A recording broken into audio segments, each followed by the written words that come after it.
Um grupo de pesquisadores descobriu um asteroide potencialmente perigoso que um dia poderá colidir com o nosso planeta. Ele estava escondido no brilho do Sol, por isso sua detecção foi mais difícil. E por conta do seu tamanho, ele tem sido chamado de assassino de planetas. Nomezinho assustador, não é mesmo? Mas vamos entender melhor essa história e descobrir por que esse asteroide recebeu esse apelidinho tão tenebroso. Bora lá então, Padawans!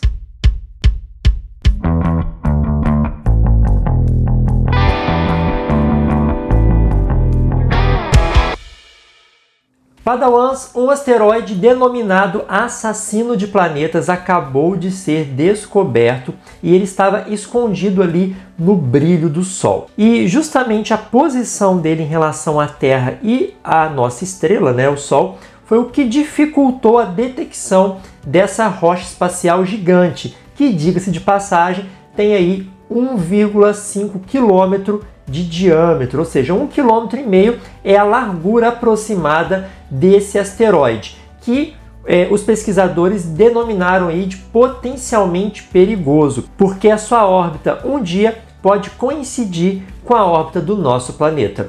O nome dele é 2022 AP7, né? Esse é o nome técnico, mas o apelidinho carinhoso que deram para ele foi justamente o assassino de planetas. Daqui a pouco eu explico melhor por que ele recebeu esse nome. O fato é, Padawans, é que atualmente o 2022 AP7 ele cruza a órbita da Terra enquanto o nosso planeta está do lado oposto ao Sol. Então a gente tem Terra, Sol e o asteroide AP7. Então essa posição Terra, Sol e asteroide acaba dificultando a sua detecção. Porque pensa comigo aqui, quando a gente está observando o céu durante o dia, a gente só consegue observar o que no céu? O Sol. Porque o brilho do Sol, que é uma estrela, né, ofusca todos os outros astros que a gente observa no céu noturno, por exemplo, quando o Sol está iluminando o outro lado da Terra. Então, essa ausência da luz do Sol permite que a gente aqui da Terra consiga visualizar, por exemplo, as estrelas, os outros planetas do sistema solar, né? Nebulosas, enfim, todo tipo de astro que a gente consegue olhar a olho nu, observando aqui da Terra. Durante o dia isso não é possível. E algo parecido acontece com alguns asteroides. Eles ficam ali escondidos atrás do Sol, né? Vou colocar muitas aspas nesse atrás, porque a gente sabe que no universo a gente não tem lado, não tem cima, baixo, atrás, na frente, direita, esquerda, né? Não existe essa nomenclatura de lados no universo, é bom frisar isso, mas a posição, né, entre a Terra, o asteroide e o Sol dificulta isso. Seria mais ou menos o seguinte: a gente está olhando para o céu durante o dia e o Sol está lá em cima, a gente está vendo ele brilhar, né? Beleza, é como se o asteroide estivesse ali próximo do Sol, atrás do Sol. Como que a gente conseguiria visualizar esse asteroide se o brilho do Sol está ofuscando tudo, né? Basicamente a gente só enxerga o Sol e algumas vezes a Lua é possível ser vista durante o dia. Fora isso, a gente não consegue verificar estrelas e planetas, e tampouco asteroides como esses. Além disso, a órbita desse asteroide é uma elipse bem excêntrica, então ele varia muito a sua posição relativa em relação ao Sol, ou seja, tem épocas em que esse asteroide está mais distante do Sol e tem épocas que ele cruza a órbita da Terra e de Vênus. Então tem alguns períodos do ano, que é o ponto que a gente chama de periélio para o asteroide, né? É o momento em que ele se aproxima mais da nossa estrela, do Sol. Então, nesse momento, ele fica literalmente entre a Terra e o Sol. É quando ele cruza a órbita do nosso planeta. E aí também a detecção fica complicada, né? Justamente pelo mesmo motivo que eu relatei para vocês anteriormente. O brilho do Sol atrapalha a detecção. Então, os cientistas tiveram uma janela de apenas 10 minutos ali no crepúsculo para poder observar, medir e estudar melhor esse asteroide. Um outro fato importante sobre ele, pessoal, é que atualmente a Terra está longe do perigo da colisão com esse asteroide. A Terra e o asteroide estão em posições orbitais diferentes. Então, quando ele cruza a órbita da Terra, a Terra não está ali, ela está no lado oposto da sua órbita. Só que assim, vocês sabem como são os planetas e asteroides, né? Eles vão rodando, rodando, rodando ao redor do Sol ali, como se fosse um carrossel cósmico gigante, né? E com o passar do tempo, através desses movimentos que os dois fazem em torno do Sol, vai chegar um momento, num futuro aí de talvez milhares de anos, os cientistas não conseguiram ainda precisar mais ou menos quanto tempo, porque eles precisam entender melhor a órbita desse asteroide, mas com os cálculos iniciais eles já sabem que isso não vai acontecer agora, não vai acontecer nos próximos séculos, talvez nos próximos milhares de anos, a órbita dos dois pode então se coincidir, gerando então uma possibilidade maior de impacto. Então assim, lentamente, né, com o passar do tempo, as órbitas desses dois corpos da Terra e do asteroide começarão a ficar cada vez mais próximas, aumentando então essa chance de um impacto catastrófico. E além desse asteroide, foram descobertos outros também que estão próximos da Terra. E esse estudo foi feito pelo Observatório Interamericano Cerro Tololo, no Chile, e foi descrito, né, publicado em artigo no dia 29 de setembro no The Astronomical Journal. E segundo o autor do estudo, Scott Shepard, que é astrônomo dos Estados Unidos, foram encontrados dois grandes asteroides próximos à Terra, com cerca de 1 km de diâmetro. E é justamente esse tamanho desses dois asteroides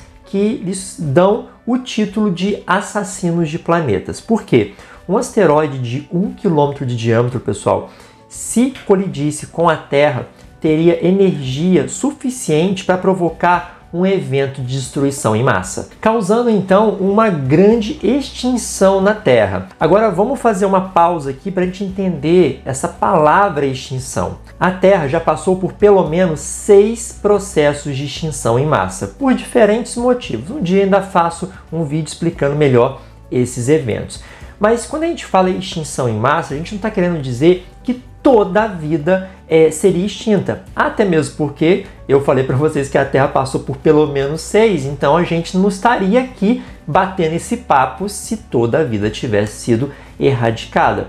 Mas quando a gente fala em extinção em massa, a gente está falando de um grande percentual da vida que morreria com os efeitos diretos ou indiretos de uma colisão, por exemplo, com um asteroide desse tamanho. Só para vocês terem ideia do que eu estou falando, eu fiz a simulação aqui da colisão desse asteroide, né, com cerca aqui de 1.500 metros de diâmetro, caindo ali na cidade do Rio de Janeiro. Esses círculos de diferentes cores representam as diferentes consequências que o impacto direto do asteroide causaria ali na região da colisão. Vamos ver um pouquinho mais de perto para vocês terem ideia do tamanho do estrago de um asteroide de 1,5 km de diâmetro. Bom, vocês estão observando aqui o local do impacto, tá? Esse aqui seria o tamanho original do asteroide, caindo ali na região da Praça da Bandeira, no Rio de Janeiro. Quem é do Rio vai identificar facinho essa dimensão aqui. Então essa aqui é a área do asteroide. E o que vocês estão vendo aqui de laranja, tá?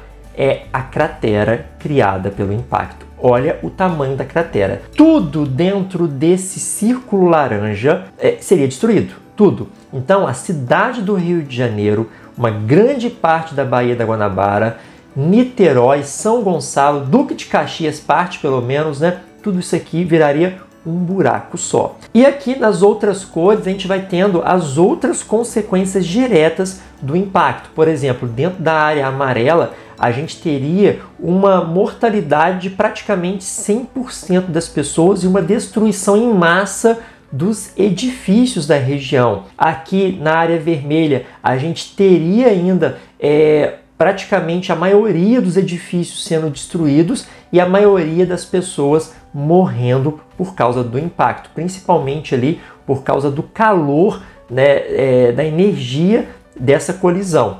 E dentro dessa área verdinha aqui, você também teria destruição de edifícios e mortes principalmente pelo impacto de detritos e pela onda de choque gerada pela colisão. Inclusive a cidade que eu moro, Volta Redonda, né, seria atingida dentro desse círculo verde aqui. Na área cinza a gente teria ainda a onda de choque provocando muita destruição e morte. E por último essa área roxa, onde nós teríamos principalmente a pluma de poeira e detritos que a colisão causou, provocando diversos tipos de danos e também mortes nessa região roxa. E aqui, pessoal, eu estou listando apenas os eventos que sucederiam à colisão direta. Só que nós temos também os danos planetários, porque apesar de no primeiro momento parecer que é um asteroide muito pequeno para o tamanho do nosso planeta, esse impacto provocaria uma mudança climática tão drástica, intensa e repentina que afetaria diretamente todos os climas da Terra.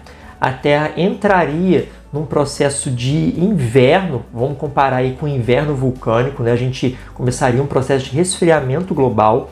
Muitas plantas ao redor do mundo iriam morrer, isso iria afetar os animais que se alimentam dessas plantas, né? Os herbívoros, que afetariam também os carnívoros. Então a fauna do mundo morreria, uma parte da fauna do mundo morreria, uma parte da flora do mundo morreria, e isso acabaria afetando também a agropecuária, causando fome em massa, proliferação de doenças, e todo esse conjunto de processos provocaria então essa extinção em massa que eu mencionei para vocês, aonde nós teríamos uma grande parte das plantas do mundo morrendo, uma grande parte dos animais do mundo morrendo, e esses animais eu estou incluindo o ser humano, não só os que vivem aqui na área de impacto, né?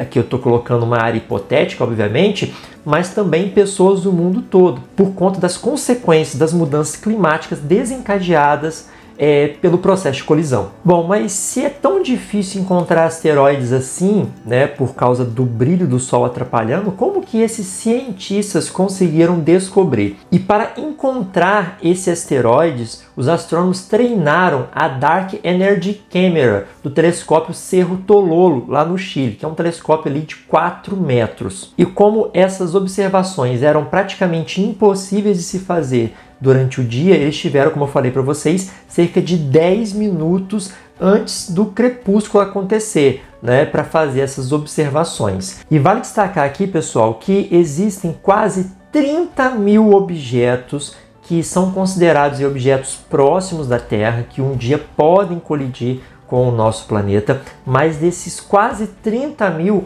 apenas 25 asteroides têm órbitas completamente dentro da órbita da Terra e que foram descobertos até hoje. Provavelmente não existem muitos asteroides mesmo, né, que estão ali com órbita bem parecida com a do nosso planeta, que oferecem um risco maior, porque a Terra já limpou a esmagadora maioria desses corpos ao longo dos seus 4,5, 4,6 bilhões de anos de existência, né? Mas existem ainda alguns asteroides próximos com tamanhos semelhantes a esse, né? Tamanhos ali de aproximadamente 1 km de diâmetro, que tem a órbita estabelecida entre o nosso planeta e Vênus, que é justamente a órbita que acaba dificultando a sua observação e detecção. E vale destacar também que a NASA ela rastreia constantemente esses asteroides. Ela rastreia cerca de 28 mil asteroides com o sistema Atlas. Eu estou colocando o significado da sigla aqui embaixo para vocês, que é um conjunto de 4 telescópios que conseguem realizar a varredura todos os dias do céu noturno. E para finalizar aqui, Padawans, eu gostaria que vocês entendessem melhor o que a gente chama de objeto próximo à Terra. E quando a gente usa essa expressão, e é uma expressão científica, né? Os próprios astrônomos utilizam essa terminologia, isso não significa que um asteroide está em rota de colisão com a Terra ou vai passar raspando aqui no nosso planeta, até mesmo porque se ele estivesse tão perto assim, a gravidade da Terra iria capturar esse asteroide e obviamente ofereceria um risco para a gente. Mas o que a gente chama de objeto próximo à Terra é todo objeto espacial, que pode ser aí um asteroide, pode ser um cometa, né, que chegue a até cerca de 193 milhões de quilômetros da Terra.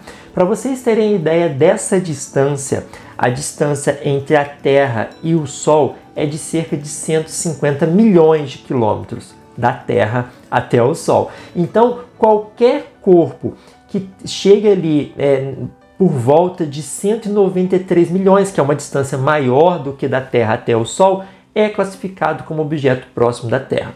Aí vocês podem estar pensando, pô, professor, mas isso é longe pra caramba! Pô, 193 milhões de quilômetros, os cientistas chamam isso de perto.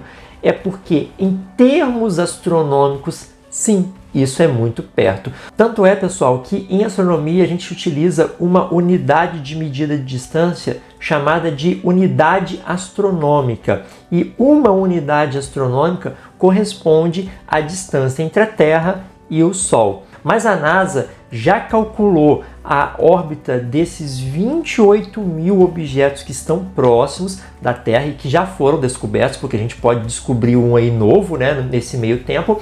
Mas desses aí que são estudados de perto pela NASA e por outras agências espaciais do mundo, nenhum desses objetos vão colidir com o nosso planeta, pelo menos nos próximos 100 anos. Então a gente pode ficar despreocupado que pelos próximos 100 anos a Terra não vai receber nenhum impacto de um asteroide com tamanho grande o suficiente para provocar algum tipo de destruição de grande porte no nosso planeta. Mas é claro que de vez em quando rochas pequenas acabam entrando na Terra e quando caem em cidades acabam provocando uma destruição em massa, como por exemplo aquele bólido que atingiu uma cidade russa no ano de 2013. Eu não sei se vocês se lembram. Na ocasião, cerca de 1.500 pessoas ficaram feridas por causa de vidros quebrados por conta da onda de choque provocada pela explosão do meteoro em pleno ar. Então essa onda de choque acabou